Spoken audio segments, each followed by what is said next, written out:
تو ان کی وجہ سے بسا اوقات کہہ رہے ہیں کہ صف بندی خراب ہو جاتی ہے، تو اس کا کیا حل ہے؟ اگر تو ان لوگوں کی آپ بات کریں جو کرسی کے اوپر بیٹھے ہیں تو ان کی صف خراب نہیں ہوئی، کیونکہ وہ صف کے اندر کرسیاں انہوں نے بچھائی ہوئی۔ دو طریقے ہیں، ایک یہ ہے کہ وہ پاؤں اپنا نمازیوں کے پاؤں کے ساتھ ملائیں، دوسرا یہ ہے کہ وہ کرسی نمازیوں کے برابر کریں۔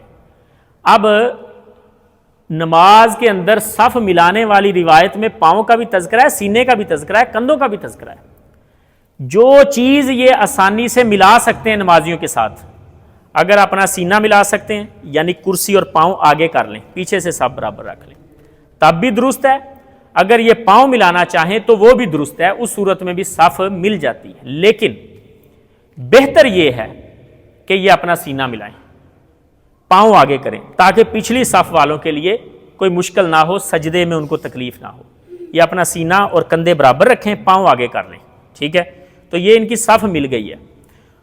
اب احتیاط کس چیز کا کرنا ہے؟ احتیاط یہ ہے، بہتر یہ ہے کہ کرسیوں کا اہتمام ایک سائڈ پہ کیا جائے، تاکہ جو کھڑے ہونے والے نمازی ہیں، لیکن سستی تو یہ ہے کہ جو بزرگ حضرات کرسی والے ہیں وہ ہم سے پہلے پہنچے ہوتے ہیں، ہم بعد میں پہنچ رہے ہیں جنہوں نے کھڑے ہو کے نماز پڑھنی ہے، اس میں ان کی کیا غلطی ہے؟